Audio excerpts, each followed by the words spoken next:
प्यारे विद्यार्थियों, हम दूसरा अध्याय लेखन कला और शहरी जीवन का रिवीजन कर रहे हैं। हमने दो भाग में मेसोपोटामिया के भूगोल और शहरीकरण की क्या विशेषताएं होती है, वहां पर कौन से प्रमुख नगर थे, उनके बारे में अभी तक रिवीजन किया है।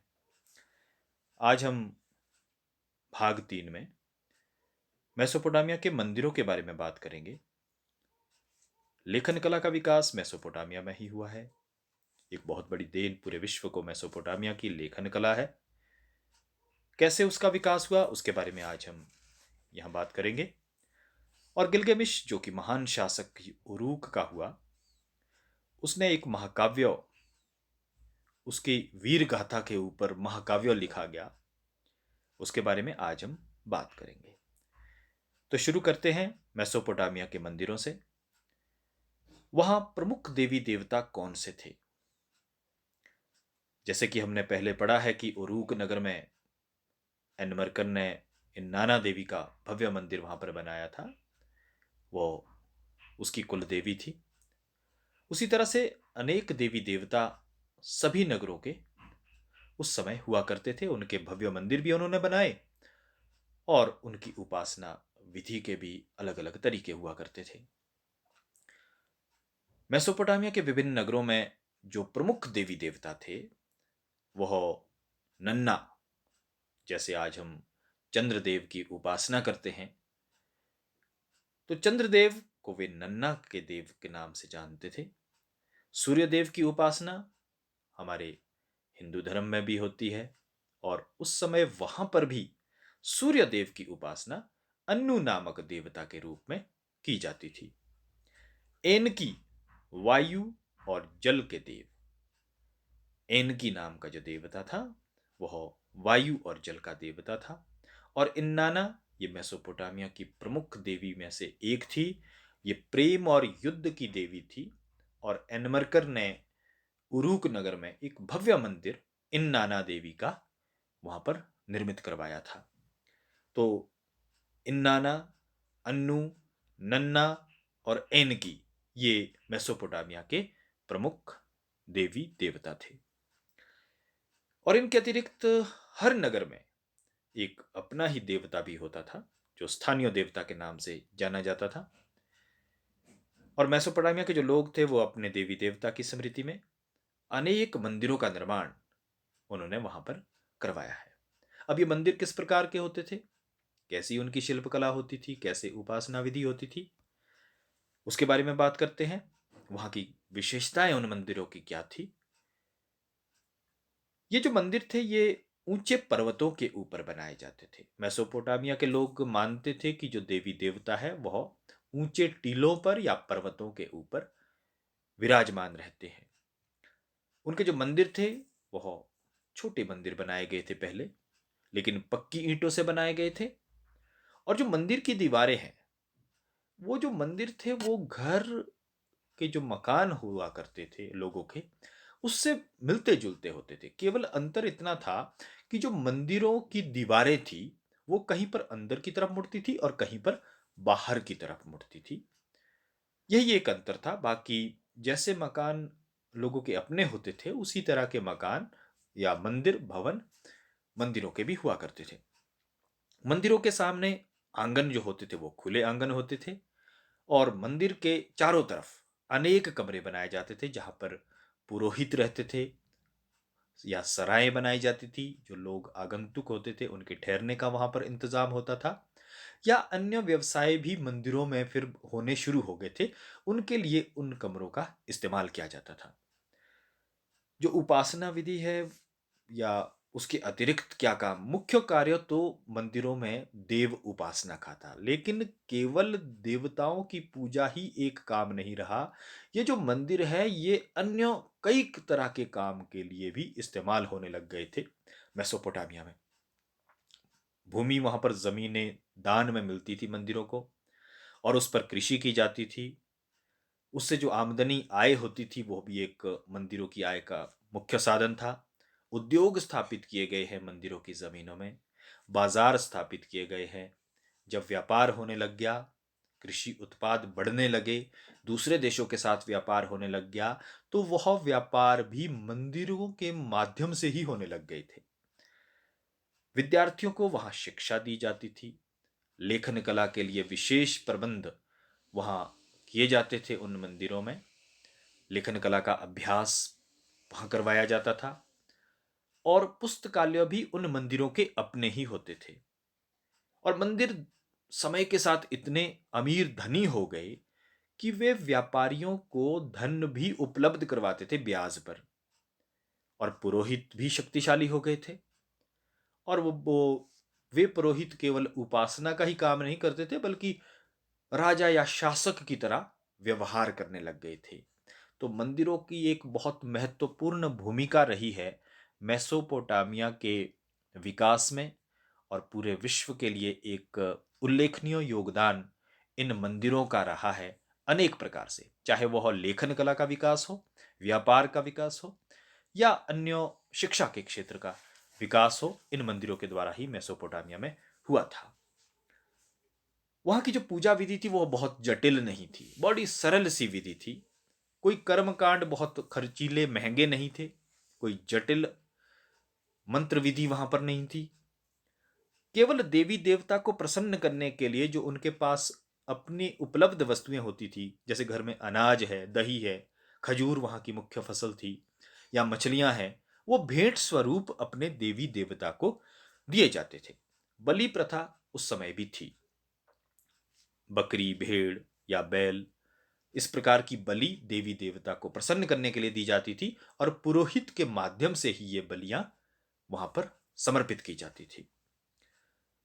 इसके अलावा मेसोपोटामिया के जो मंदिर थे वो मनोरंजन के केंद्र भी थे। जो त्योहार मेले होते थे वो भी मंदिरों के में ही लगते थे।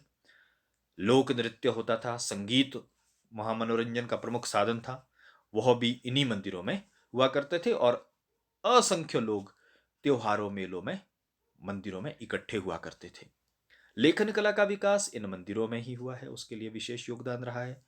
उसके लिए अलग से पाठशालाएं, अलग से वहां पर कक्षाएं लगती थी उन मंदिरों में, कि लेखन कला का जो विकास उन मंदिरों के ही माध्यम से होता था। और जो लिपिक होते थे, जो उस लेखन कला को सीख लेते थे, उनका समाज में बड़ा सम्मान होता था।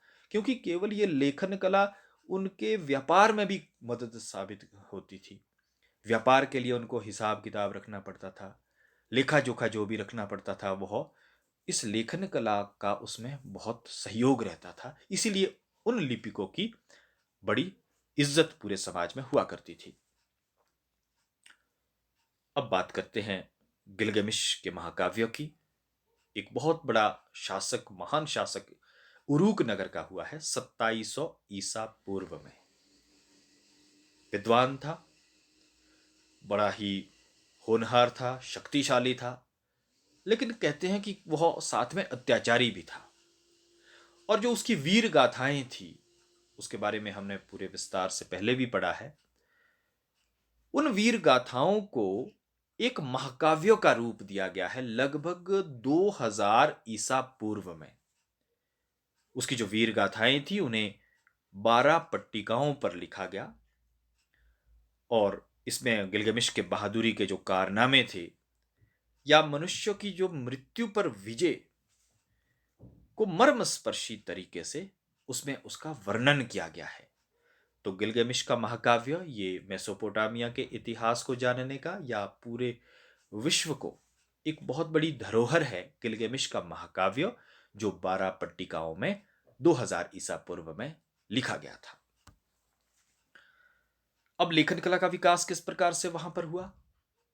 जैसे हमने अभी तक पढ़ा है कि 3000 ईसा पूर्व के करीब जो है वहां के प्रमुख नगर बसने लगे थे। और एक सुमेर, जो सुमेर है, एक प्रमुख स्थान था मेसोपोटामिया का, वहां पर इस लिपि का जो विकास है वो लगभग 3200 ईसा पूर्व में होने लग गया था। क्योंकि मंदिरों में व्यापार भी होने लगा था, और जो पुरोहित थे उनके माध्यम से ही अब ये व्यापार भी होता था। और उन पुरोहितों ने विशेष ध्यान दिया उस लिपि को विकसित करने में, क्योंकि आय व्यय का जो पूरा लेखा जोखा होता था उसको वो एक नए तरीके से चिकनी मिट्टी की पट्टिकाओं पर लिखते थे। चिकनी मिट्टी से कुछ पट्टिकाएं स्लेट नुमा पट्टिकाएं बनाई जाती थी, जिस पर जानवरों के चित्र या जो घर में इस्तेमाल होने वाली वस्तुएं हैं उनके चित्र बनाकर उनकी संख्या उसके आगे लिखी जाती थी। तो एक चित्रमयी लिपि का विकास मेसोपोटामिया में 3200 ईसा पूर्व में हो गया था। और ये जो भाषा थी यह सुमेरियन भाषा, सुमेरियन लिपि सबसे प्राचीन लिपि वहां की थी। उसे सुमेरियन लिपि कहा जाता था क्योंकि इसका आरंभ सुमेर नामक स्थान से हुआ था। 2400 ईसा पूर्व में इस सुमेरियन भाषा का जो स्थान है वह अक्कदी भाषा ने ले लिया और 1400 ईसा पूर्व में अरामाइक भाषा का प्रचलन वहां आरंभ हुआ है। तो ये 3 मील के पत्थर है लिपि के विकास में वहां पर मेसोपोटामिया में 3200 ईसा पूर्व में सुमेरियन भाषा का आगमन हुआ। 2400 ईसा पूर्व में सुमेरियन भाषा का स्थान अक्कदी भाषा ने लिया और 1400 ईसा पूर्व में अरामाइक भाषा का वहां प्रचलन आरंभ हुआ।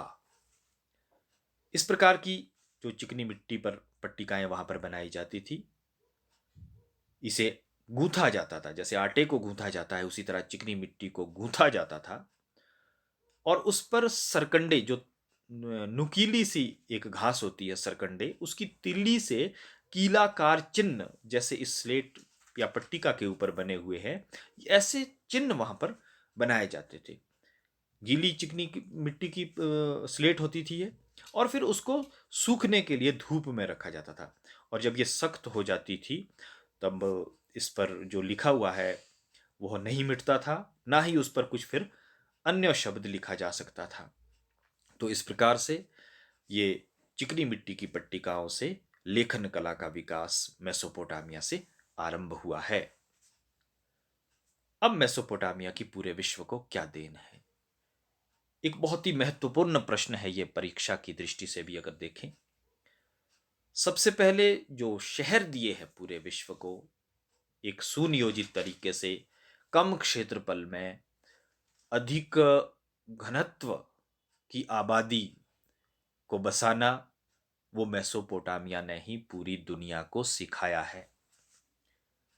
3 प्रकार के शहर हमने पहले भी वहां पर पढ़े हैं, जो कि शाही शहर होते थे, धार्मिक नगर होते थे या व्यापारिक नगर होते थे। तो ये नगर मेसोपोटामिया ने पूरी दुनिया को दिए हैं। लेखन कला का आरंभ वहीं से आरंभ हुआ है 3200 ईसा पूर्व में। लेखन कला जो आज हम लिख रहे हैं, पढ़ रहे हैं, उसका आरंभ भी मेसोपोटामिया से ही हुआ था। कानून संहिता, कैसे प्रशासन को चलाना है, नियम कानून कैसे बनाने हैं, वो भी मेसोपोटामिया के लोगों ने ही पूरी दुनिया को दिए हैं। गणित के क्षेत्र में उन्होंने बड़ा विकास किया था। काल गणना, समय को कैसे निर्धारित करना है, गणित की कई तालिकाएं कैसे बनाते हैं, वर्ग या वर्गमूल, ये जो गणितीय संकल्पनाएं आज हम देखते हैं वह मेसोपोटामिया से ही आरंभ हुई है। सूर्य और चंद्र ग्रहण कब लगते हैं, क्यों लगते हैं, तारे, तारामंडल, ये जो विज्ञान है आज जिसके बारे में काफी विकास हो चुका है, लेकिन आरंभ ये वहीं कहीं मेसोपोटामिया से ही हुआ है। आज भी ये जो वहाँ की गणनाएं हैं, जो उनकी बातें थी, आज भी ये तर्क संगत मानी जाती है, जो मेसोपोटामिया में उस समय हुई थी और आज भी उनको माना जाता है। तो आरंभ जो है मेसोपोटामिया से ही माना जाता है पूरे विश्व के लिए। जो ये सब बातें आज भी विकास बहुत ज्यादा हो गया है, लेकिन इसका आरंभ मेसोपोटामिया से ही हुआ है। तो मेसोपोटामिया की पूरे विश्व को बड़ी देन है और ये परीक्षा की दृष्टि से बड़ा ही महत्वपूर्ण प्रश्न है। इसके साथ ही ये अध्याय लेखन कला और शहरी जीवन इसके साथ समाप्त होता है। इसका रिवीजन हमने कर लिया है। बार बार इन प्रश्नों को आप पढ़िए। कार्यपत्रक यहाँ दिए जा रहे हैं जिसमें कि छोटे छोटे प्रश्न हैं, उन्हें अपनी नोटबुक में ज़रूर लिखिए। जितना ज़्यादा लिखेंगे, उतना अधिक अभ्यास होगा, उतना ही ज़्यादा आप इस अध्याय में पारंगत हो जाएंगे। और अपनी सुरक्षा का भी ध्यान रखें। मास्क को ठीक तरीके से पहनने की एक आदत बना दीजिए, क्योंकि लंबे समय तक ये लड़ाई हम सबको लड़नी है। आप स्वस्थ रहें, निरोग रहें, इसी कामना के साथ आपका बहुत बहुत धन्यवाद।